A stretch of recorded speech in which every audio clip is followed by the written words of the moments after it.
Whenever I talk to folks about productivity and time management practices, I'm always a little surprised that there's still this idea that being productive means cramming your schedule full of priorities and then finding the next system or hack that's going to allow you to get them all done in as little time as possible. I'm on a mission, along with my fabulous podcast guest today, to help you simplify life's clutter with a few key mindset shifts that will allow you to take back your free time and be truly productive. And this is especially true if you are on a decluttering and organizing journey. These mindset shifts hold the key insight that you might be missing that will allow you to declutter and organize your physical space in a sustainable way by having the proper systems in place that will help support you through that process. So I am pleased today to interview Megan Sumrell. She is the host of the Work and Life Harmony podcast. She's a productivity coach and time management expert, and she's going to be sharing some dynamite tips and mindset shifts that made me rethink the concept of finding balance in my own life and what that truly means. She's got a lot of really awesome insight, and you're definitely not going to want to miss what she has to say, so stick around and let's get into it. What's up, Speaker Fam, and welcome to this episode of the Speak Organized podcast. I'm your host, Melanie Summers, professional organizer, decluttering expert, and productivity-based life coach. I like to speak organized to give you the tools to conquer your clutter, live life with more purpose, and learn all about the business of tidying. And before we dive into this super awesome and valuable conversation with Megan, I want to get you guys all up to speed on the special offers and things that I have going on inside the I Speak Organized community to help you live that more organized and productive life.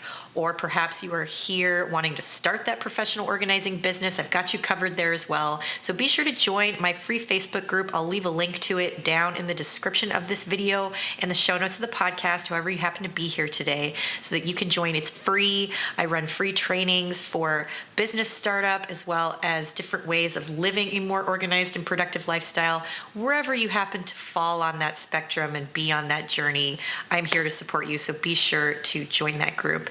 And also take a look at your screen, tap that subscribe button. You can find me on Google, Apple, and Spotify, and subscribe to this podcast so that you always are getting those new updated episodes every single month. And if you're watching on YouTube, I would love for you to tap that little thumbs up and the little notification bell, and that will notify you every time I create a new video, and you'll never miss out on another opportunity to learn something new about organizing and productivity. This episode is packed with so many valuable insights about how to structure your time in such a way that will allow you to find the freedom and the fun in life and not be overscheduling and overcommitting yourself, which so many of us, especially as women and particularly working moms, have a tendency to do and say yes, yes, yes to everything.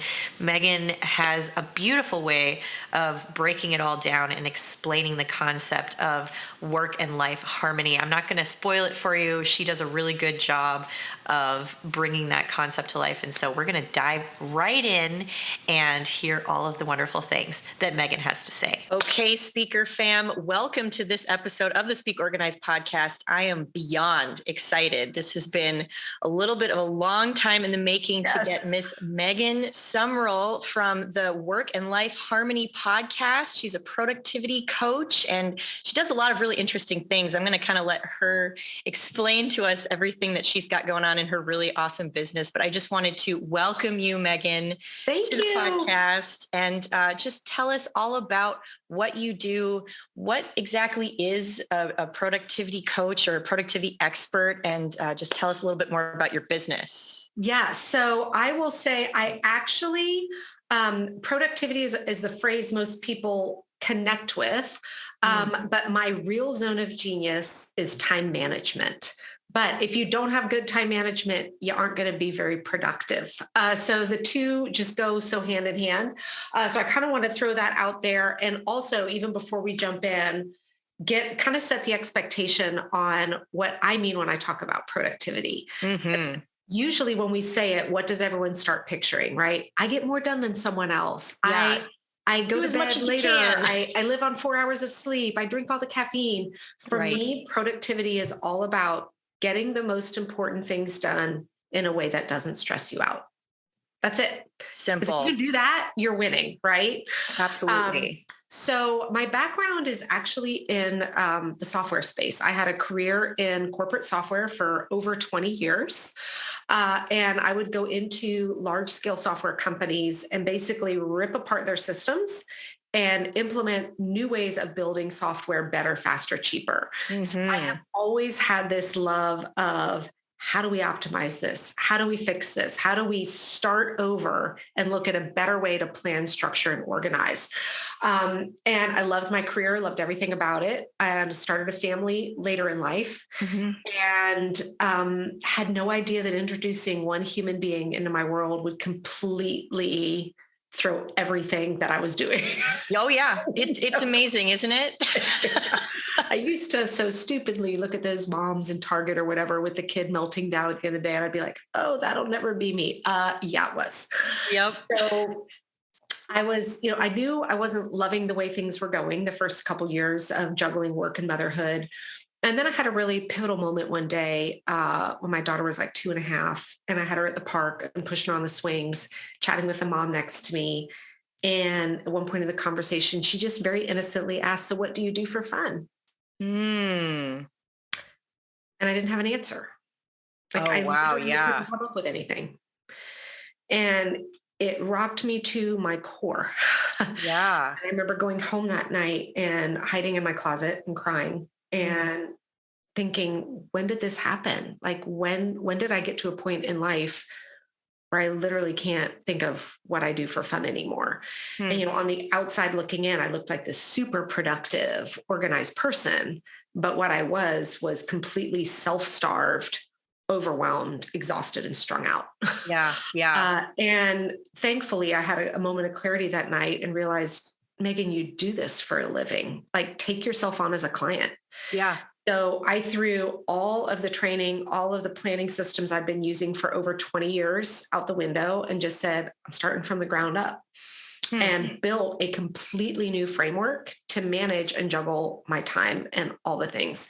And friends and family started noticing, like, you look so much lighter and happier. And what are you doing? What are you doing? And so I started speaking at a couple local groups here about 9-ish years ago.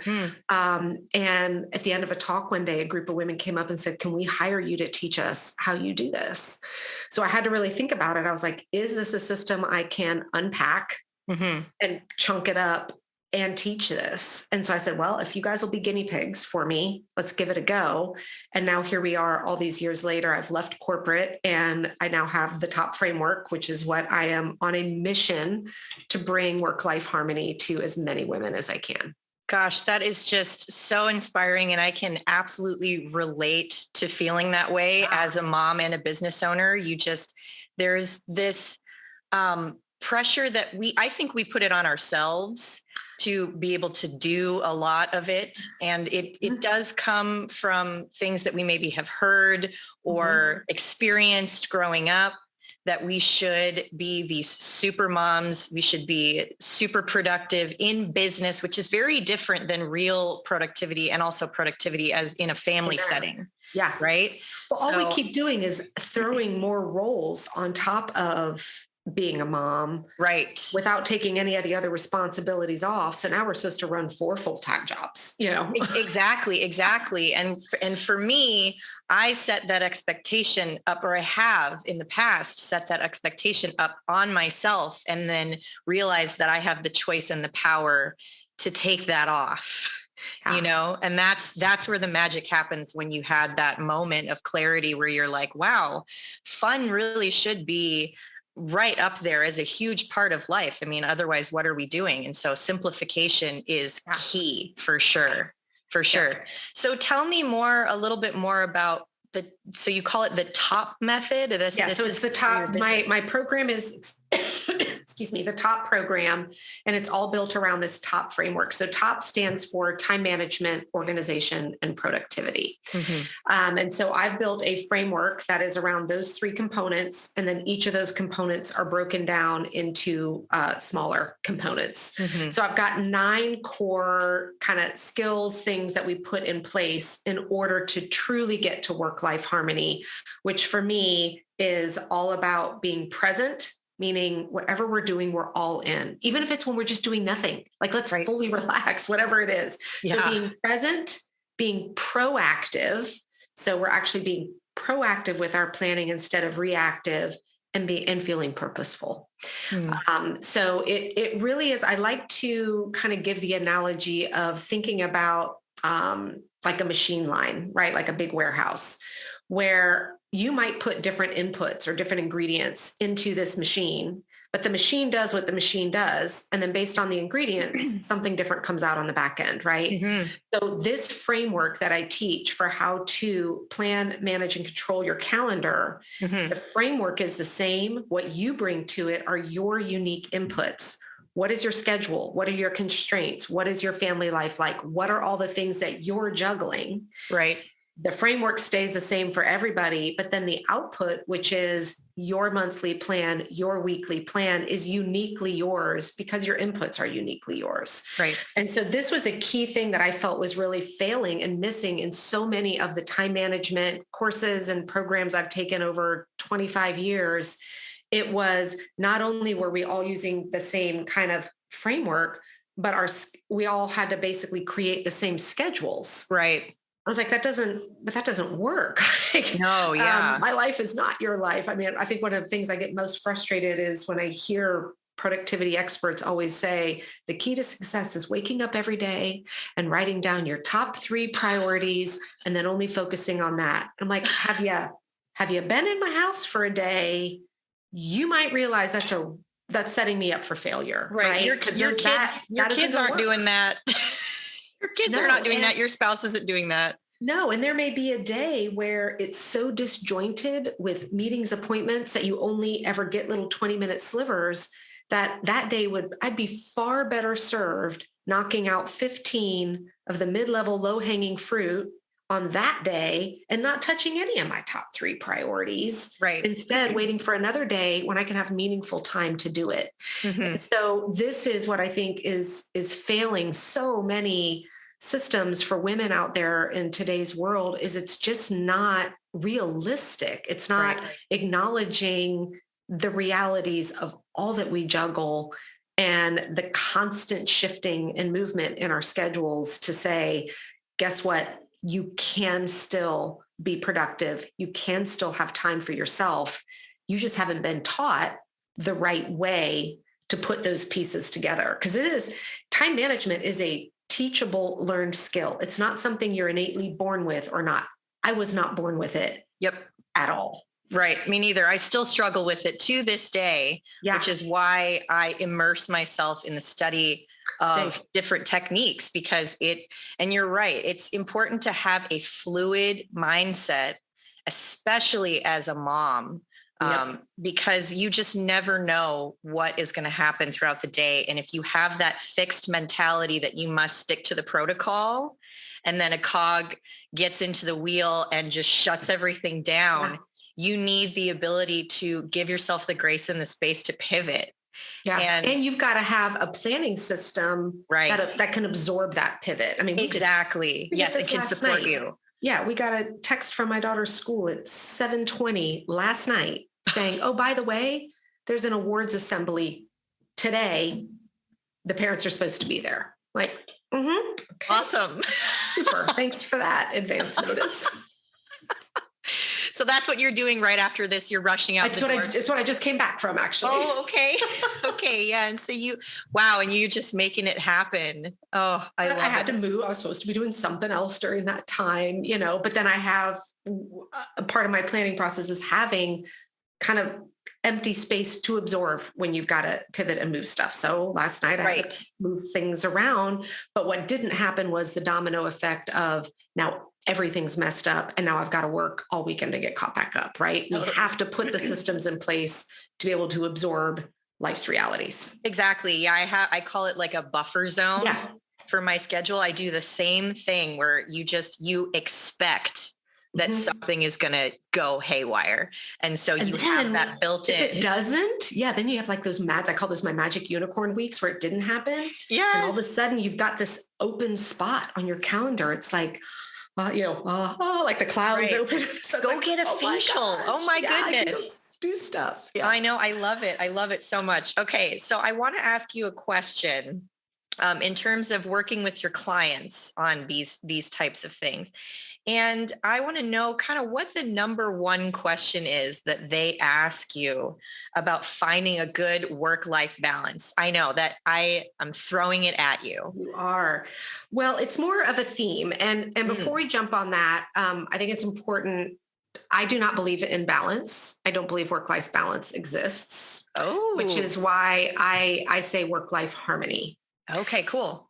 So I was a math major. So I think that's why I really lean in on that, why I don't like balance. Like when I think of balance, I think of a scale, like the old little two bowls scale, right? And you're making it everything equal. Yeah, level. I think this quest for balance is actually leading to more anxiety and overwhelm, because the way women are interpreting it when I talk to them is, well, if I spent 2 hours on my business today, then I have to spend 2 hours in full mom mode. And I have to spend, like, they're feeling this need to have to be everything at an equal level every single day. And that's what leads you to, you're at the dinner, you're at the stove, maybe cooking dinner while you're trying to answer a text, while you're helping your kid with homework, while you're halfway listening to your spouse, because you're trying to balance it. So if we can throw that out the window and say, nope, we don't need to balance. What we need to do is look at all the roles that we play in our life and figure, how do we integrate this to have harmony? And so if you think of like an orchestra on stage, right? That's, you think of music with harmony. Is every single musician playing equal the entire piece of music? Absolutely not. Right. Sometimes half's playing, half isn't. Sometimes a soloist is there. But at the end of it, they produce something that's absolutely harmonious and beautiful. Right. And so when I can get people to realize, you know what, you don't have to touch everything every day.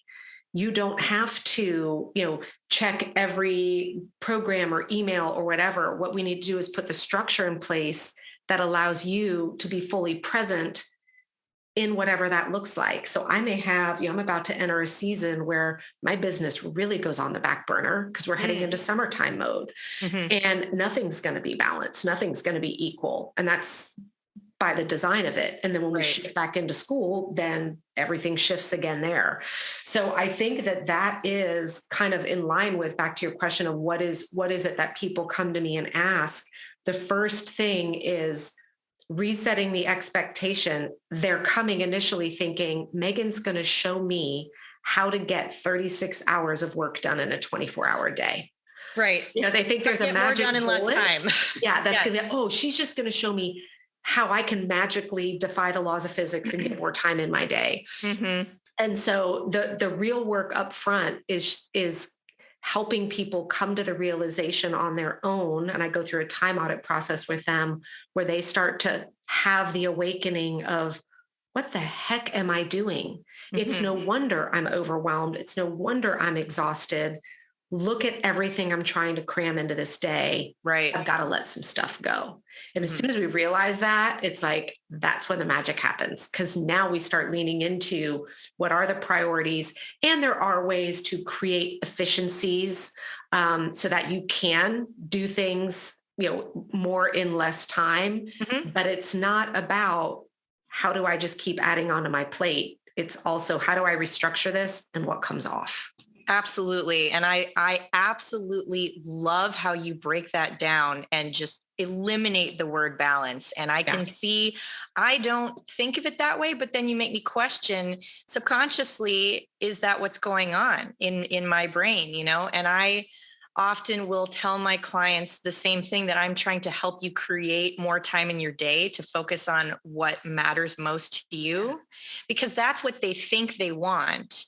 But really what it comes down to is the simplification of everything. And as a professional organizer, we tackle both physical and time management and the emotional stuff, because it's all, as you know, so connected. And I don't find in my industry as an organizer that people focus on the types of things that you bring to the table as much as they should. And it's failing clients. No, they are. And it's so tightly coupled because, I mean, there's obviously the complete parallel in the space of the physical, organization side of your business. But I notice, and that too is not something you're naturally born with. I consider myself, when it comes to physical, very organized. I had so much to learn. So I've been investing in, physical organization classes and all of that. And I find the better I get at my information organization. So the time management part and all the systems that I teach people to master and declutter information, the cleaner that gets, the better organized my home becomes. Precisely. And it's every single year, it just levels up a little bit more. And you will only get so far in either if you're not working on both. Absolutely. I completely agree. And that is like a huge part of my mission because it is the missing piece.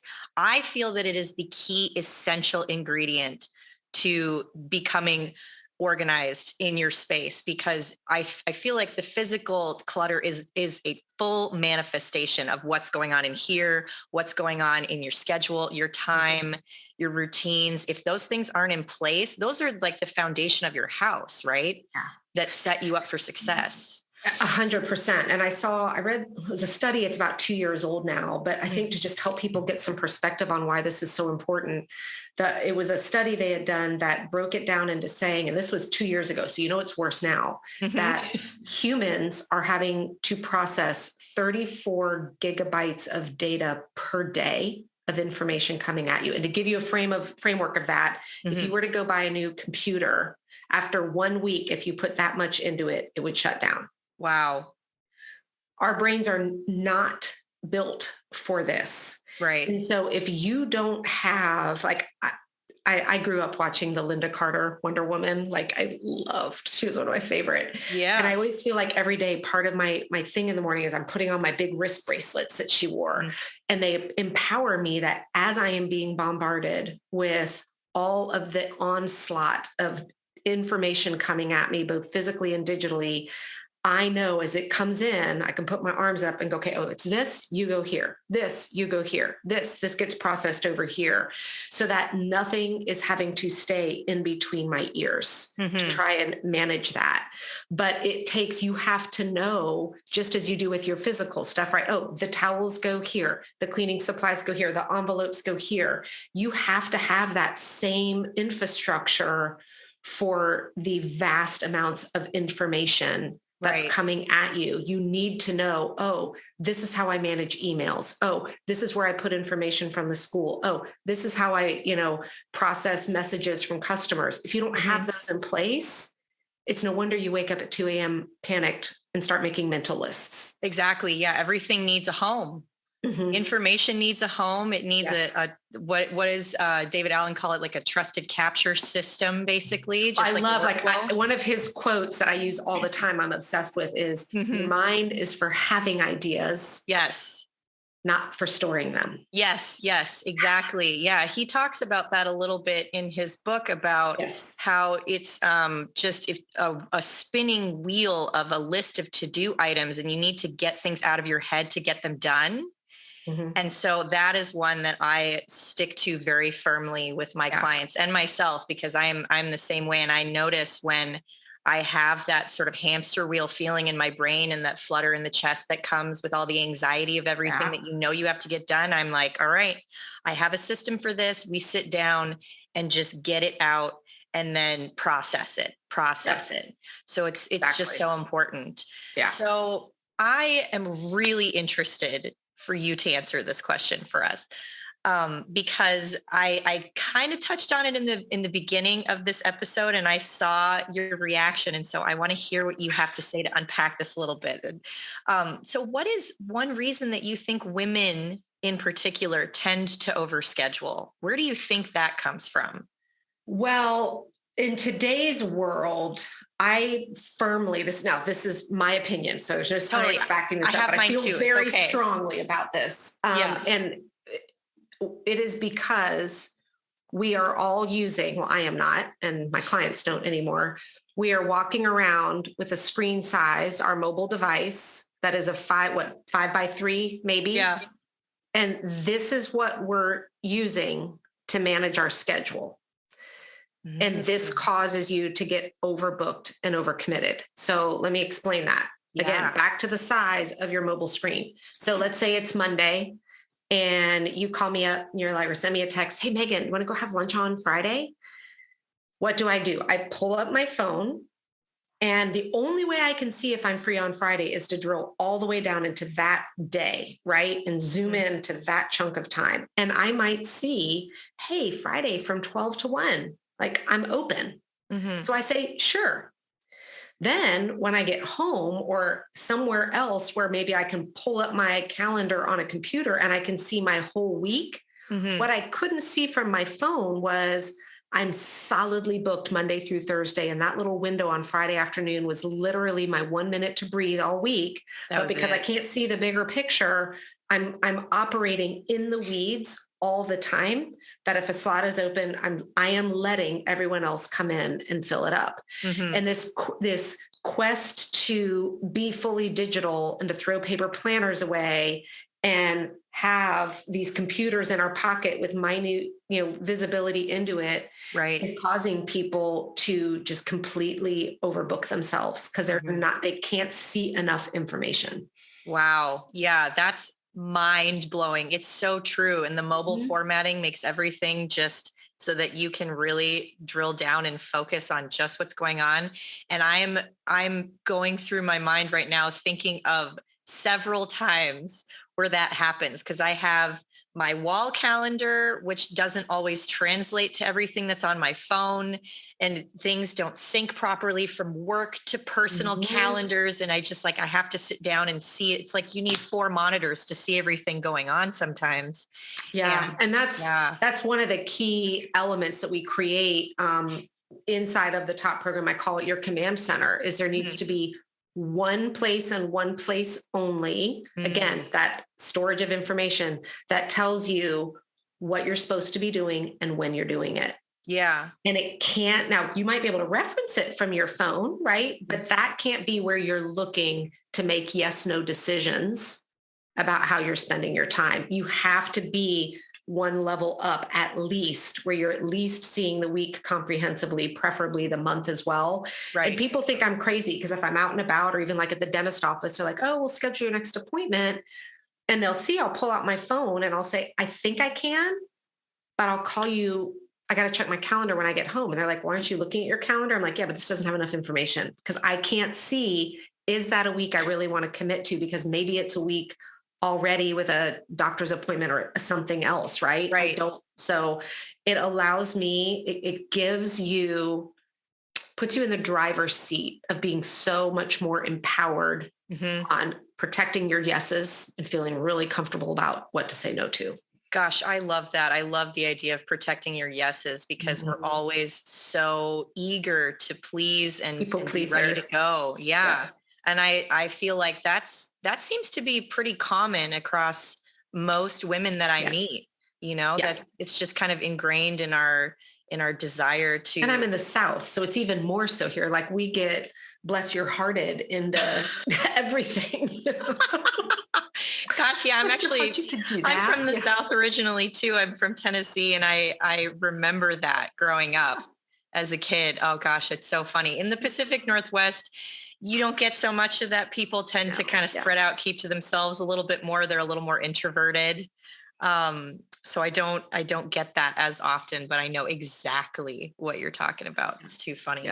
Yeah, that's really great insight, Megan. And I really only had a couple more things that I wanted to ask you about today. So one of them was, you have an app that you use to help people with planning. It's the Pink Bee. Is that right? Pink Bee. Yes. And it's all one word without spaces. It's in both the App Store and Google Play.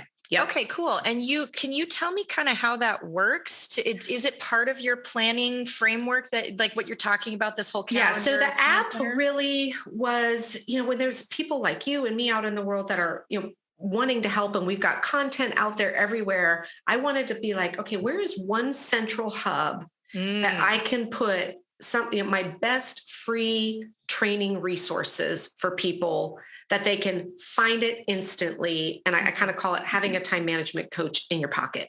love it. So that's what the Pink Bee app is it's basically, it's a $1.99 one-time fee. That's it. It's not a subscription. It's not anything. It just pays for the hosting of it. Right. But when you unlock it, then it is jam-packed with a bunch of small mini trainings. So it gives you a step-by-step of showing you what is my basic weekly planning process. I've got a whole training on how do you set up your phone so that it minimizes distractions, because there's a ton of powerful tools inside. Like my phone only talks to me because in the ways I've programmed it to talk to me. I get no notifications. It doesn't make noises. It doesn't do it. Like it's even what goes on your home screen. You should be very thoughtful as well. So I've got a whole training on that. I have a training in there on what to do when you're just almost paralyzed in motion because you don't even know where to start. So there's a 3-step process I teach to kind of get you back into motion again before you head into weekly planning. And then a bunch of other stuff in there. So it really is just this kind of one-tap access to very specific time management training. And for people just getting comfortable with this idea of weekly planning, I'm like, pull it out with you every week and follow along step by step with the planning process till you feel comfortable with it. Cool. Yeah, that makes perfect sense. And it seems like it would be a good companion. I'm getting the sense that you enjoy paper planning over digital planning in general so I've done both. And I teach both. So it really, that's part of one of the steps we go through in my program is helping you discover which one do you need based on your lifestyle. So when I was in front of a large screen for 10 hours a day in a corporate life, I was fully digital calendar because I could see all the information. And that's where I was when I was making yes, no decisions about my time. I am now in a stage of life where I'm only at my desk at best 4 hours in a given day. And the rest of my day, I'm in motion. And so I'm having to make yes, no decisions about my time when I'm not in front of a large screen. So at this season of life, I'm using my paper planner because that's mobile and goes with me. And it gives me my full week and month at a view with all the information that I need. So I am not going to tell you, you have to do paper or you have to do digital. I'm going to ask you, where are you when you're making yes, no decisions about your time? Right. And then that's where your command center needs to be. Totally. Yeah. It's all context based. Yeah. That's a very key thing for listeners and for YouTube viewers, however you're consuming this podcast episode today, to point out is that productivity and scheduling is always, in my opinion, context based. And if you ignore that piece of it, that's when you get into trouble, like you were just talking about, where you're trying to use your tiny little digital calendar to schedule out when you don't have, if you use your paper planner, if you don't have the whole system with you at the time, I'll have women who will be like, oh my God, thank you for saying I'm allowed to use a paper planner. Like I thought the only way I could be productive was going digital. Like, of course not, and 3 years from now, you might switch back over. And what I'll do if some women in my program will do this as well. Like if I know I'm going to be out for the day and I don't want to lug my planner with me, I just take out my phone and take a picture of the week at a view. Yep. So if I need to reference it, I just got a photo of it right there on my phone. For sure. Yeah. You can do a hybrid. You have a hybrid approach to it. And I kind of do something similar for myself. And I find that I like different things, different tools for different parts of my day or my schedule, how it changes. Like you were mentioning, your summer schedule and lifestyle is very different than your sort of school, those months of time where your daughter's in school and all that stuff. I feel like maybe you do something different for those times versus when you're in the summertime and you're like really. Well, my inputs change. So my output changes, but the process stays the same. I still do the exact same weekly planning process. It's just very different inputs coming at me in the summer. And so what my weekly plan looks like during the summer months is very different than what my weekly plan looks like during the school year. Right. Right. Yeah. But you like to try to maintain some sense of consistency with the system. Is that kind of what you're saying? Absolutely. Yeah. Gotcha. Yep. Gotcha. Yeah. I love it. Megan, this has been such an awesome conversation today. Oh, I'm good. very excited. And I just want to end by asking you if you have anything coming up, any promotions, anything that you want us to know about you that I can include in the show notes for everybody to come and find you, maybe book with you, join your course, whatever it is. Yeah. So again, I'd say the app is a great place to kind of learn a little bit more about the top framework, how it all works. I do go into summer mode, so I don't do any of my live events over the summer months. But my signature event that everybody loves that I run twice a year is called the Top Boot Camp. And it's broken up into 5 mini trainings that really helps get you going on all things time management, organization, and productivity. So we have the last live event packaged up for people. It's $5. You can go to thetopbootcamp.com and binge the entire workshop at your leisure. Wow. And it is, that's where I like to get people started because it introduces you to the framework, gives you a couple of those key systems that I was talking about, introduce you to some tools that you may be able to use and really help you get, up and going on your time management journey.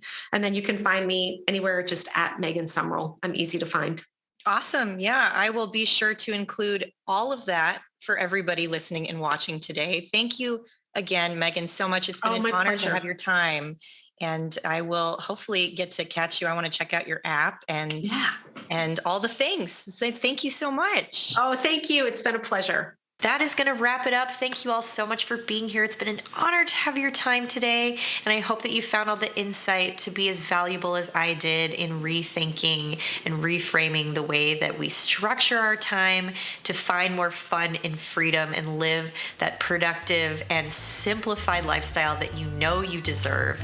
And before you go, make sure that you head down to the show notes of the podcast or the YouTube description so that you can snag all the goodies, check out Megan's Pink Bee app, join my Facebook group, get involved in those conversations, and find the community that is going to help support you through this journey, however you happen to be on it with us today. It is an honor to have you here. Beyond that, I hope you guys have a fabulous day, and I will see you all in the next episode.